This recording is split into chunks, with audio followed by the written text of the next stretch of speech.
making a video about agricultural economics paper that we have for the fourth semester students of Bangalore City University.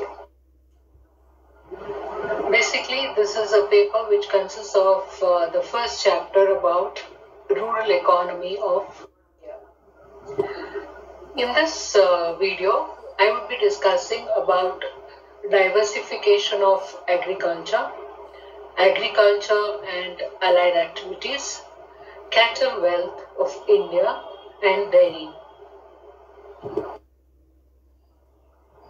As we all know, agricultural diversification is one of the essential components of economic growth. It is the stage where traditional agriculture is transformed into a dynamic and a commercial sector by shifting the traditional agricultural product mix to higher standard products. That has a higher potential in stimulating production rate. Here, the agricultural diversification is supported by a change in technology through consumer demand, trade or government policy, and by transportation, irrigation, and other infrastructure development. So basically, we consider that, as we know, agriculture mainly consists of the normal cropping pattern where we try to grow certain agricultural products. So here we are talking about diversification, wherein we are trying to look out for alternatives that could be possible in terms of the same farmers or people who are dependent on agriculture.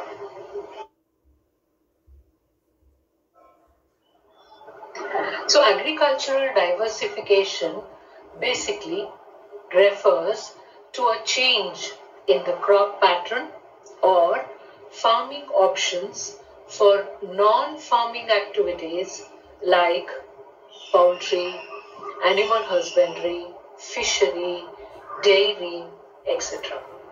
So this helps to increase their income. So basically, we know rural people are basically, having those occupations which are close and nearby to their house or family, wherein everybody are involved in agriculture, and that income is very meager or insufficient for them. So basically, they all look forward to raise the agricultural production or raise their incomes to different activities. So here, diversification of agriculture is one such solution that we see. So basically, after Green Revolution, diversification has flourished rapidly. Agricultural diversification refers to a change in the crop pattern of farmers opting for non-farming activities like poultry, animal husbandry, fishery, dairy, etc.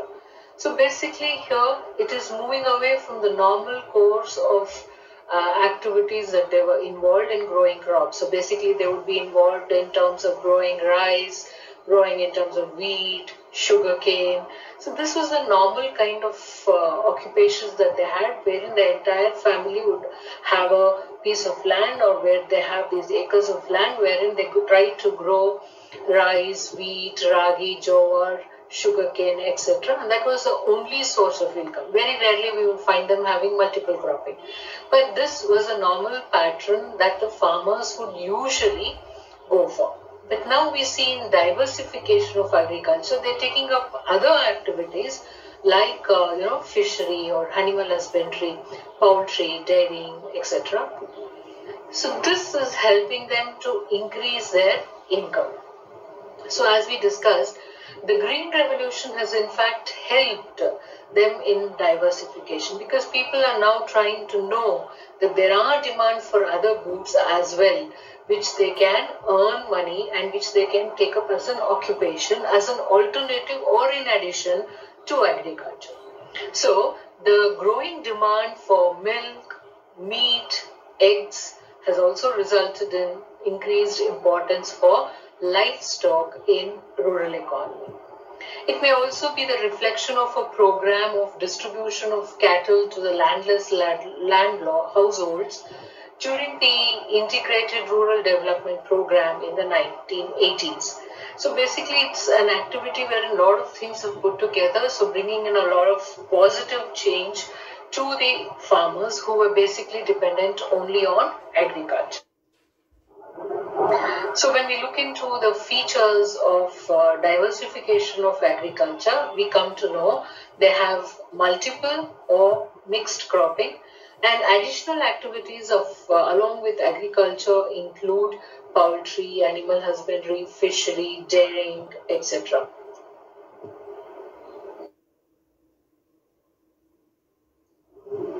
So when we come to the diversification of agriculture, we find there are two types of diversification of agriculture in India. One is your horizontal diversification.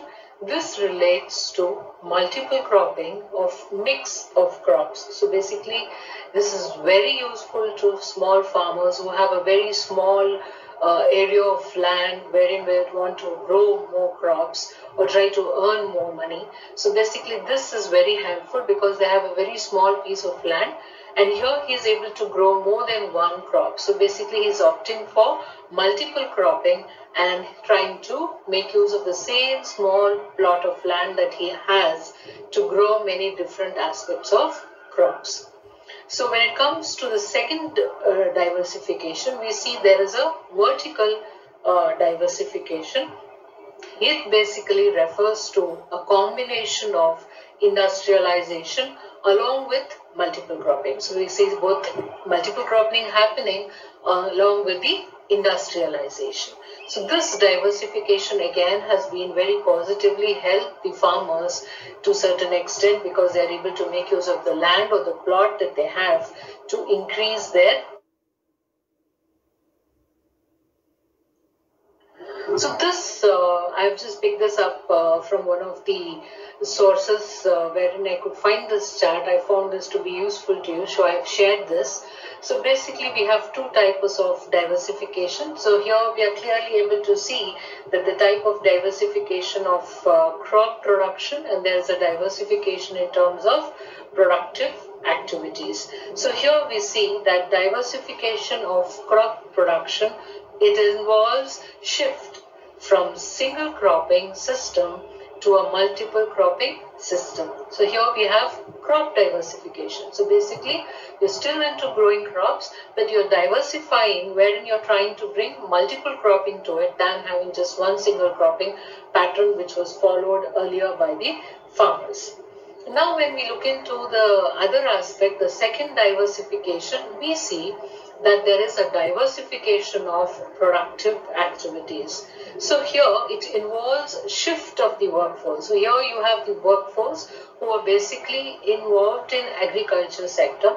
Now that they are moving on to the other related activities which could be non-agricultural sector also. So we have a diversification here wherein we are trying to move or shift these workforce who are basically in agricultural sector towards the other non-related or other related or non-agricultural sectors. So basically here we see there is a dramatic transformation happening.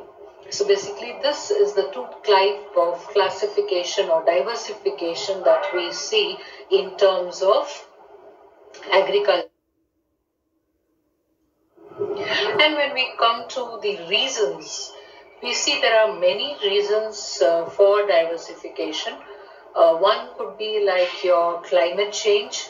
This controls the damage to some extent that can occur from unfavorable weather, which reduces the farmer's loss. So basically what happens, we know, we always say Indian farmers are gambling with the monsoons. So here we see that there is, we all know that farmers are basically gambling with the monsoon. So we have to wait.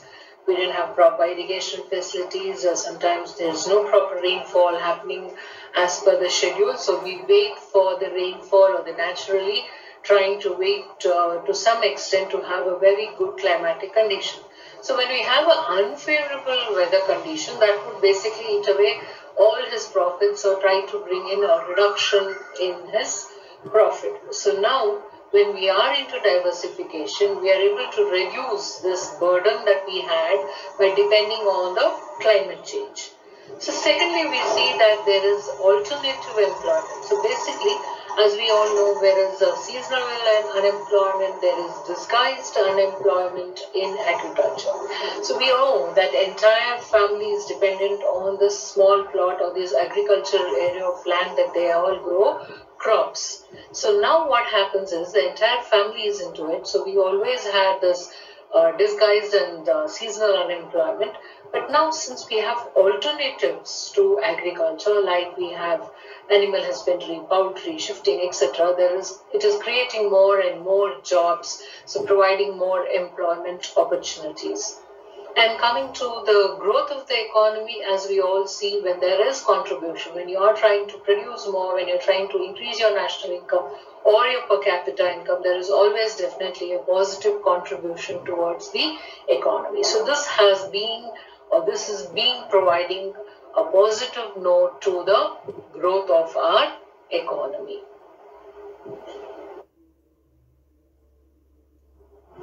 So discussing about the benefits of diversification in agriculture, we see that it helps the farmers to reduce the risks that they would occur in terms of the loss or failure of crops.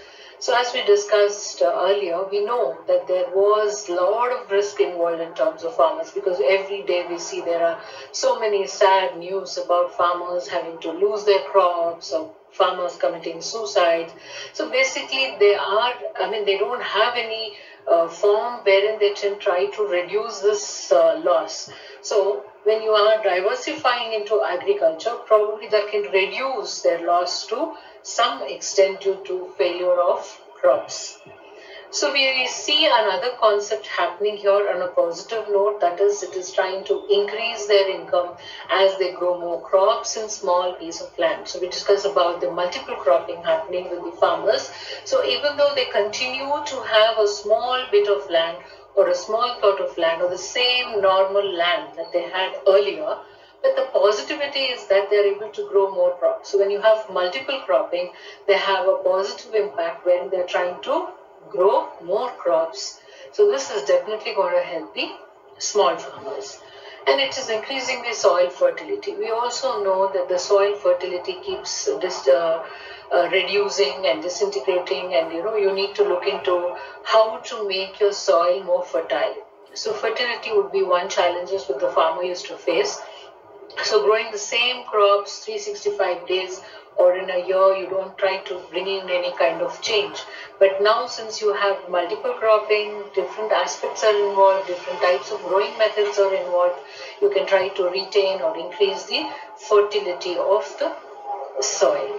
And we also, as discussed, helps in increasing, one, the productivity of the agriculture, two, basically it is helping us to increase the income of the farmers, which was basically very, very important, because we know farmers are basically having a lot of loans and burden wherein the entire family is dependent on his income.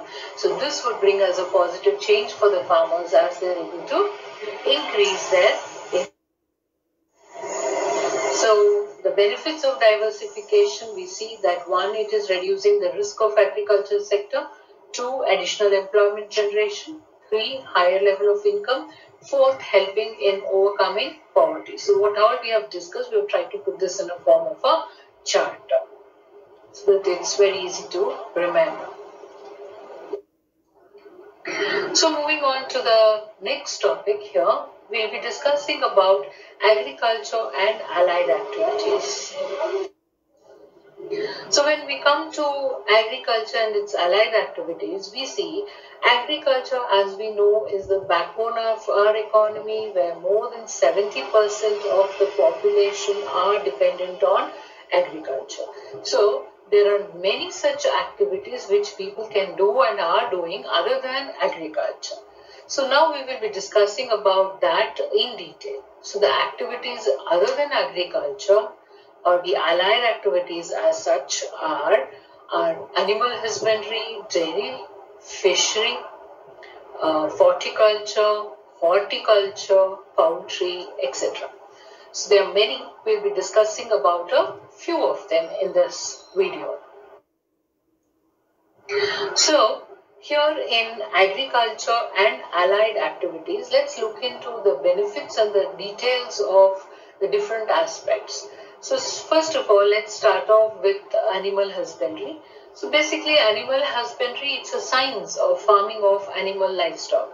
So you have this, as an alternative to agriculture. So people or farmers are basically into agriculture. So they're now moving on to the allied activities. So here it is about farming of animal livestock. So it deals with more of animals. So here, by switching over to the other activities, it's not that they're giving away their agricultural occupation. They're still on to their agricultural activities. In addition to that, they're trying to use more of allied activities basically because it is benefiting them. Then how is it that it is benefiting them? So one, it is providing employment. Two, it is increasing their income. Three, it is reducing their poverty. Fourth, it is reducing the dependency on agriculture. So basically we know that agriculture has too much dependency. So now entire shift is happening because they're moving away from the dependency of agriculture to the other activities. So this is bringing a lot of positive note to the farmers, the society and the economy.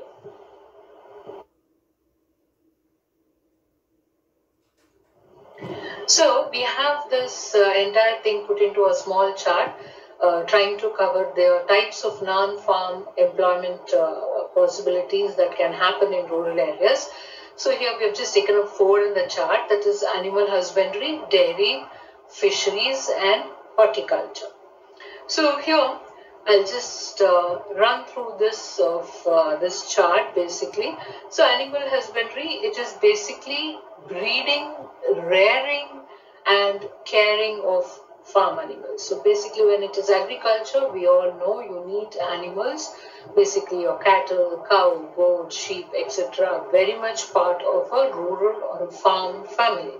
So it is basically into breeding of them. So this is very helpful for them. And it's also called as livestock farming.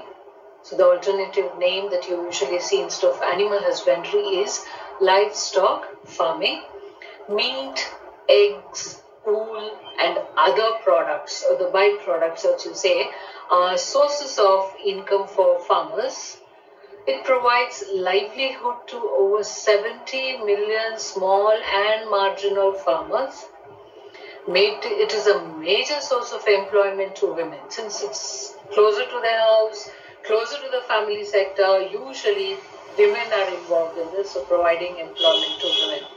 So it provides increased stability in terms of income, food security, transport, etc.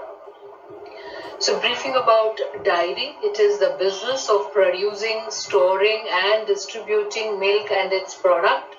It includes breeding and raising of dairy animals like goat, buffalo, sheep, etc. for production of milk and other byproducts. So my further slides, I'll try to explain in detail about this. And fisheries, basically it involves catching and selling of fish, prawns and other aquatic animals. So it has emerged as an important source of livelihood for all those areas of coastal areas like Kerala, Maharashtra, Gujarat, Tamil Nadu, etc. So around 60% of the workforce that is there is involved in exports and 40% of the internal marketing are done by women. So this is contributing to the GDP also. So moving on to horticulture, it involves cultivation of fruits, vegetables, flowers. So we find some people growing fruits, vegetables in their own backyards or garden.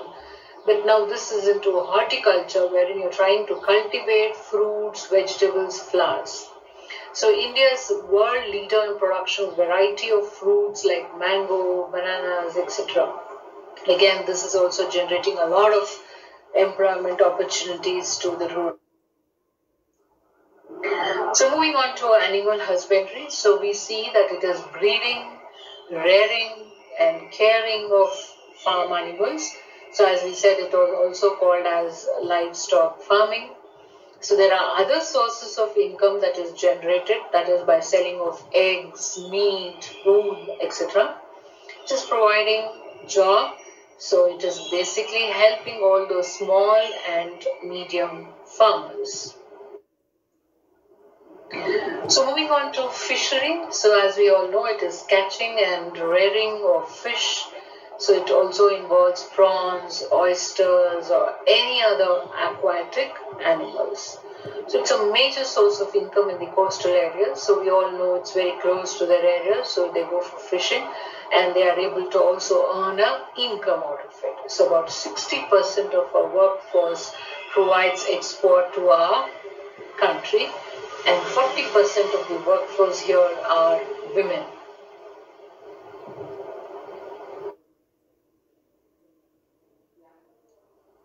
So moving on to dairy, it is actually a business of producing milk. So we all know milk is a primary consumption product. Every day, every household requires milk, whether you drink milk, coffee, tea, or any other sorts of milk.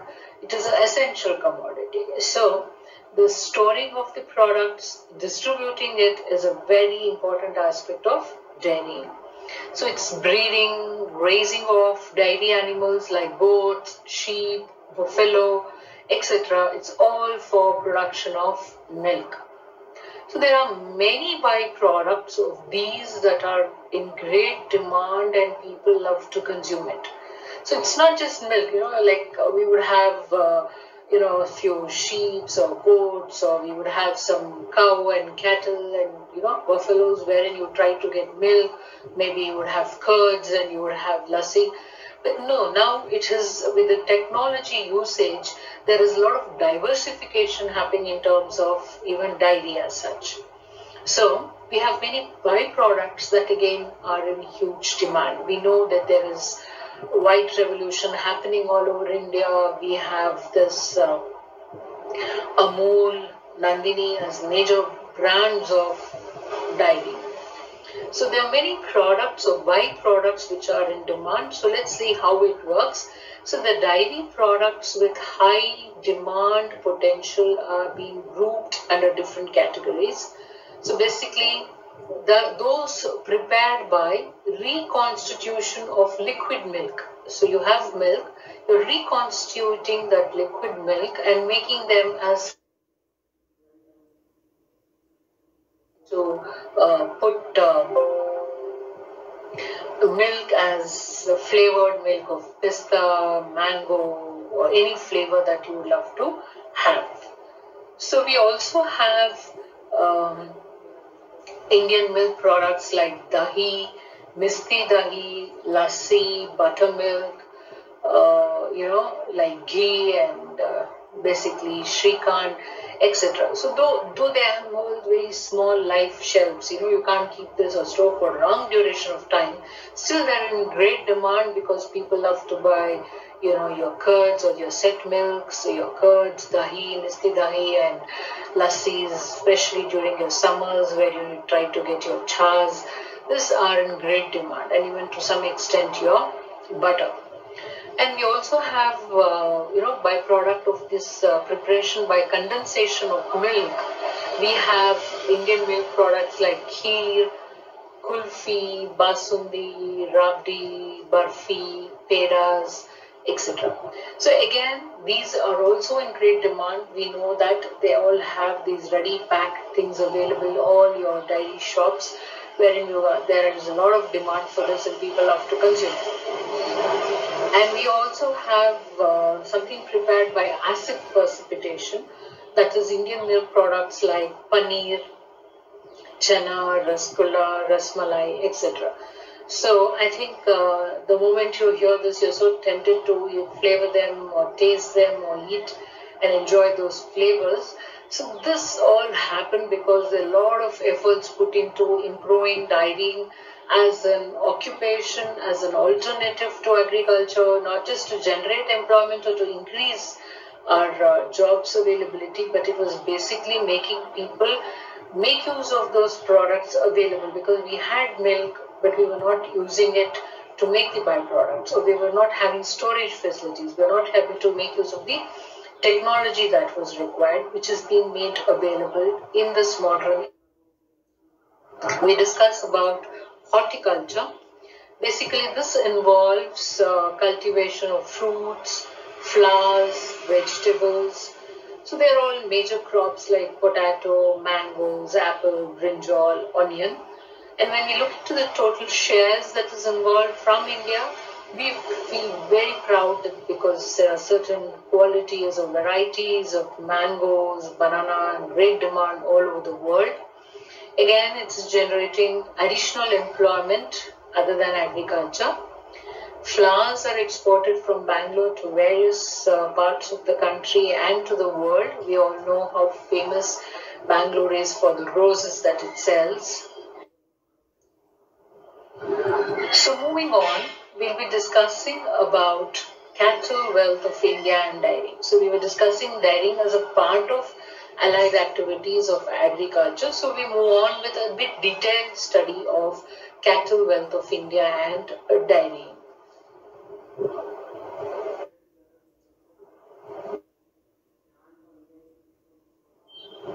So when we discuss about cattle farming involves rearing, management of types or two types of animals.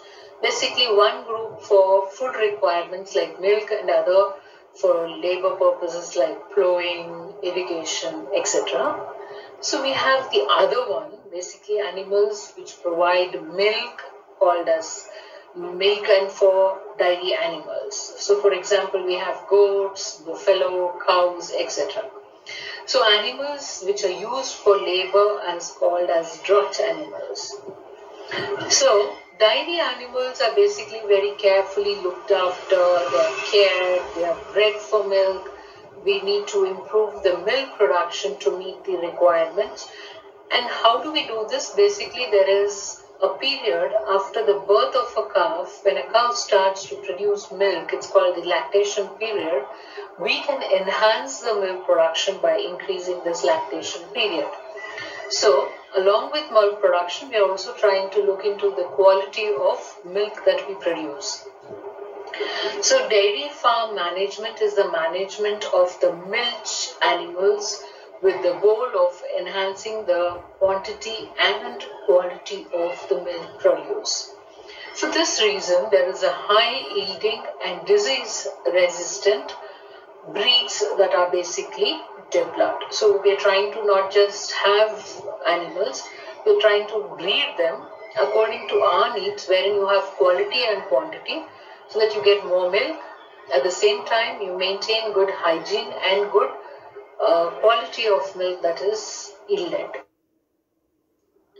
And when we look into the importance, dairying has become a very important source of income for millions of rural farmers and has assumed the most important role in providing employment and income generating opportunities, particularly for marginal and women farmers. Most of the milks produced by these animals are reared by small and marginal farmers and landless laborers. Of the total milk production in India, about 48% of milk is either consumed at a production level or sold to the non-producers in the rural area. So the balance, 52% of the milk is marketable. The surplus is usually found in the rural areas who can use this for consumption. So India is basically blessed to have huge biodiversity of 43 different indigenous cattle breeds, and we have 13 buffalo breeds. So this has survived over last hundreds of years in respect of the suitability for specific purpose in the concerned local environment. So you have this area or the environment that should be adjustable, adaptable to the particular local environment. So the department's strategy is thus to enhance the average productivity of milk of select breeds from overall available breed types.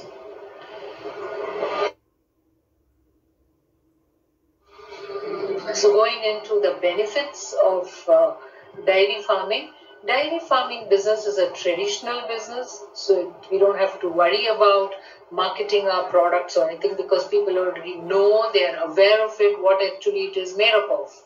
So we can easily sell our products in almost every place of India.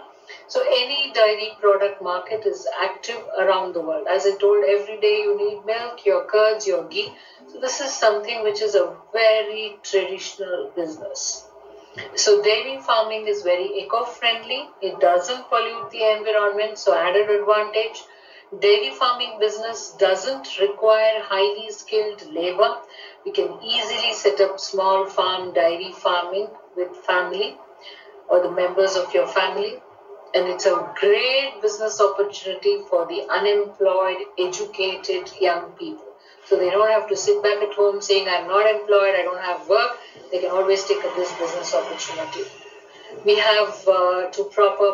need to have proper planning and the managements to make sure that we have maximum production.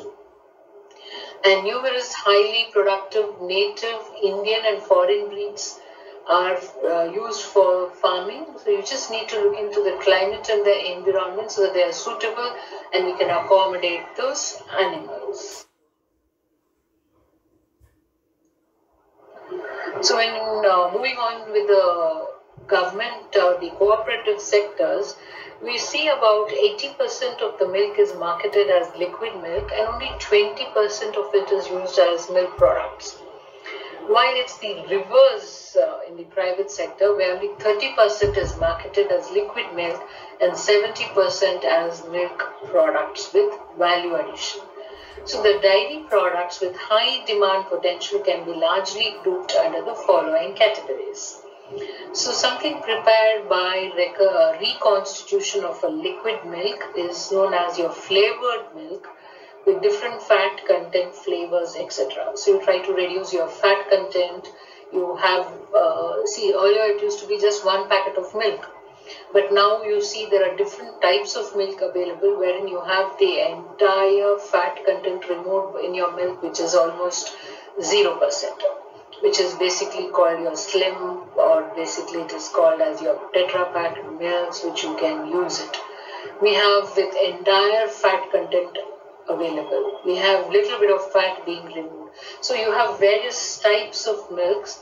At the same time, you can also flavor them. You can have it as a pista, you can have it your mango, you can have different flavors of milk or chocolate, etc., which is quite popular among the people. And preparing something from the culturing method. So you have different methods to do different things. So microbiological fermentation is being done. That is your culturing methods. By doing this, we have Indian milk products like dahi, misti dahi, lassi, buttermilk, or butter, ghee, etc. And we are also having this preparation by condensation of milk. So we have Indian products like kheer, kulfi, basundi, rabdi, barfi, peda, jamuns, etc. At the same time, we have something prepared by acid precipitation, that is your Indian milk products of paneer, chana sandesh, rasgulla, rasmalai, etc. So we have products such as lactose, casein, etc. So it's not just, when I say dairying, it's not just one pack of milk that is available where you sell.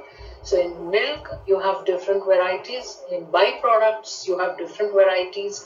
A lot of sweets, lassi, ghee, So it is quite popular and in great demand. So as we said, this has become a main prime, traditional method of alternative source to agriculture. And then how do we have this, cattle? How do you maintain it? So basically it's about good house for these cattle. So good house plays a very important role for keeping the animal healthy, diseases free and productive. So proper care should be taken to, provide enough space for these animals inside the house that you have constructed for them. Generally, a 40 square feet inside shed is required and 80 square feet open space is required per animal. And in a small production, we see about 20 animals, and we have to ensure that there is 3,000 square feet of land available. And for medium scale products with 100 animals, about 13,000 square feet to 15,000 square feet space is available.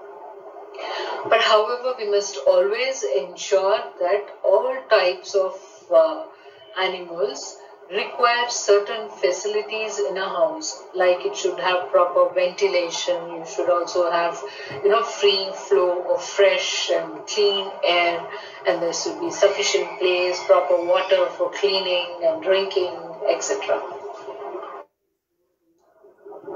And feeding for cattle. So when you want your production of milk to be more, you should also ensure that the proper care of animals and their feeding is also done properly. So feeding good and high quality nutritious food ensures proper growth and good health of the animals.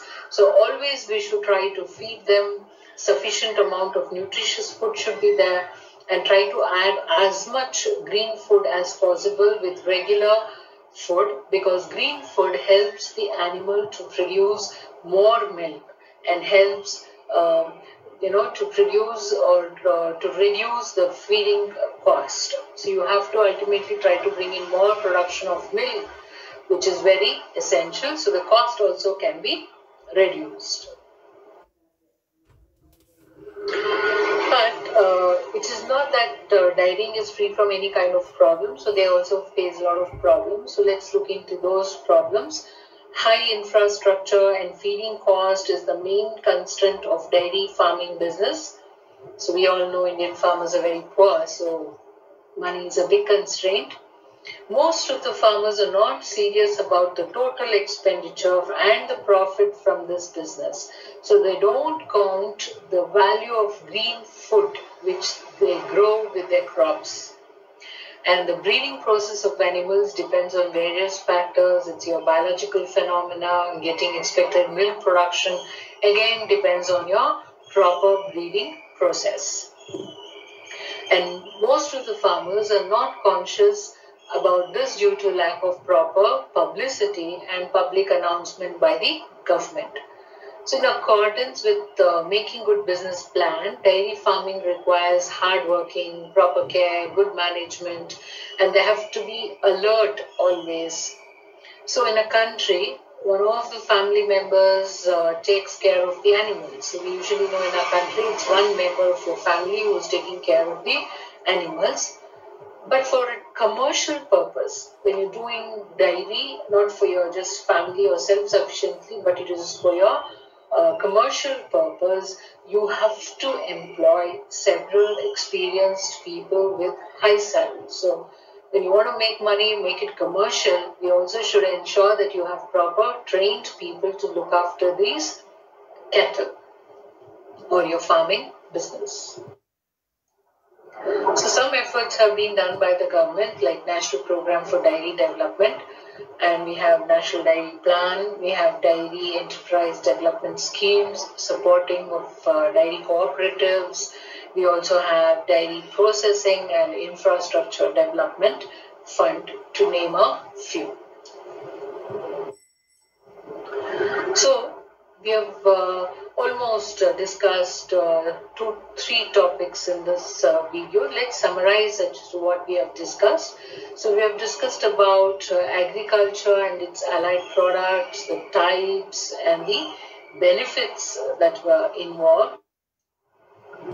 We have discussed about diversification of agriculture, types of agriculture, importance of agriculture. We have also discussed about cattle farming, dairy, the benefits of dairy, the problems faced by dairy, and some of the government measures to improve the dairy. Thanks a lot. This video was created by me to help my students to understand agricultural economics. I hope you've enjoyed watching this video as much as I have enjoyed making this video. Thank you.